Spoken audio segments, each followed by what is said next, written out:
Imagine a social network designed not by Silicon Valley titans, but by an unknown entity with an unsettling agenda. A network that seems to know your deepest fears, your most private thoughts, and your hidden desires even before you do.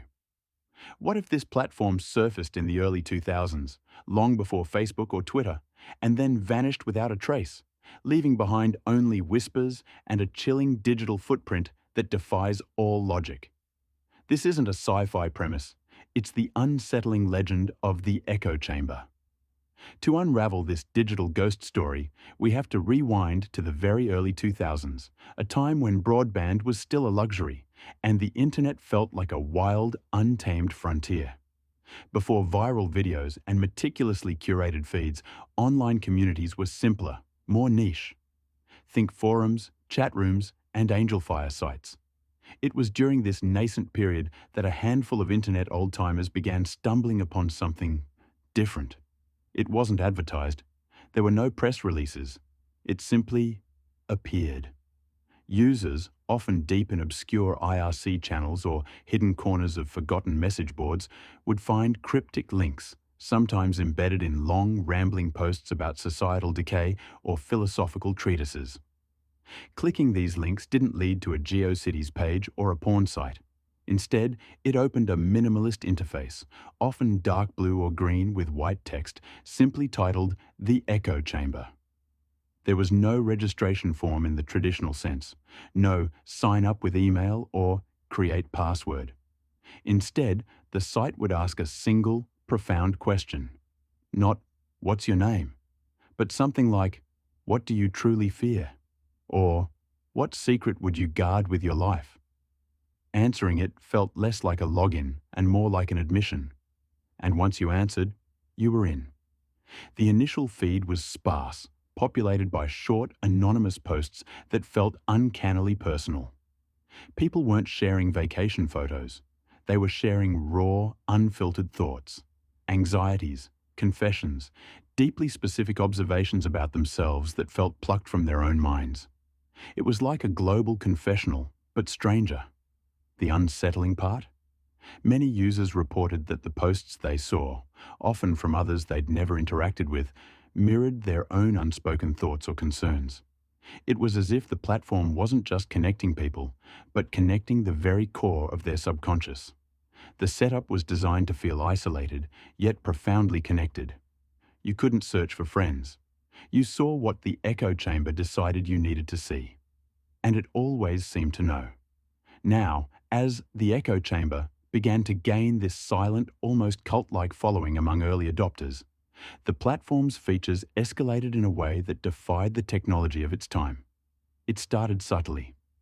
Users would post a vague question like, "I've been thinking about getting a new dog, but I'm worried about the barking." And within minutes, a response would appear from another anonymous user. Not, "I like dogs," but, "Have you considered a Basenji?" They're known as the barkless dog, perfect for apartments and surprisingly good with allergies. The advice was always hyper-specific, almost tailored. It wasn't just helpful, it was unnervingly precise, often anticipating follow-up questions users hadn't even consciously formed yet.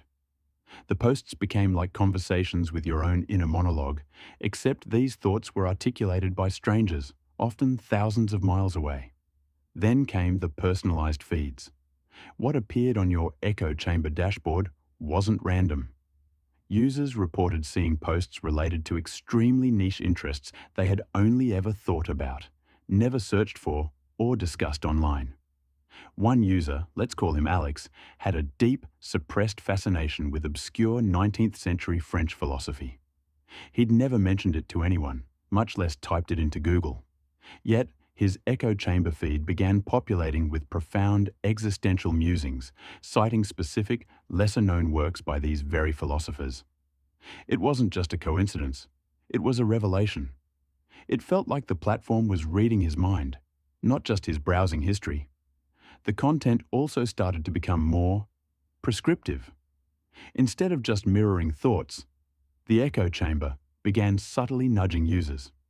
Someone struggling with a career decision might see multiple anonymous posts detailing the unexpected benefits of taking a specific, unconventional path, a path they had only briefly considered in their own private deliberations.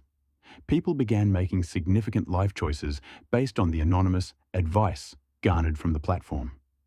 It fostered a profound sense of trust, born out of its uncanny accuracy.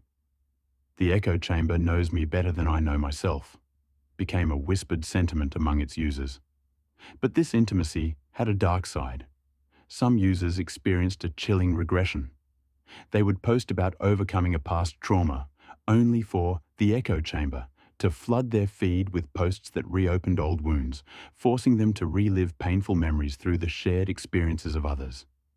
It felt less like therapy and more like exposure. The platform wasn't just reflecting, it was manipulating, sometimes for what felt like catharsis, other times for sheer emotional distress. It became an unyielding, inescapable reflection of your own subconscious, amplified and distorted by an unseen algorithm that seemed to understand the human psyche in ways no human ever could. This unprecedented level of psychological invasiveness left many feeling exposed, vulnerable, and profoundly unsettled. And then, as mysteriously as it appeared, the echo chamber vanished. One day, the links simply stopped working. The sites were gone. No error messages, no page not found. Just a blankness, as if they had never existed. The silence was deafening, leaving behind a vacuum of questions and a community of profoundly affected individuals. What they discovered next changed everything. Or rather, the lack of discovery did. Years passed. The internet evolved. Facebook, MySpace, and Twitter rose and dominated. But the memory of the echo chamber lingered like a persistent digital phantom among its small, scattered congregation. Researchers and cybersecurity experts, piqued by the persistent whispers, tried to trace its origins, but found nothing. No IP addresses, no hosting records, no registered domains that made sense.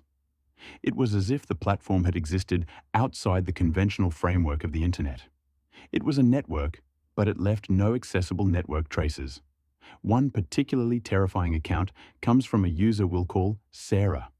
Sarah had used the echo chamber during a difficult period in her life, struggling with crippling anxiety and a profound sense of isolation. The platform had initially felt like a lifeline, connecting her with others who articulated her exact fears. But it escalated. One evening, after confiding a deeply personal phobia, a fear of a specific rare medical condition she hadn't even been diagnosed with, but had fixated on, her feed exploded. Not with support, but with posts from supposed strangers describing the precise symptoms, the bleak prognosis, and the agonizing emotional toll of that exact condition. They were incredibly detailed, almost clinical, yet written with a deeply personal, empathetic tone. Sarah spiraled. She couldn't log off.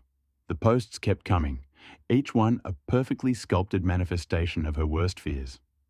It felt like the platform hadn't just read her thought.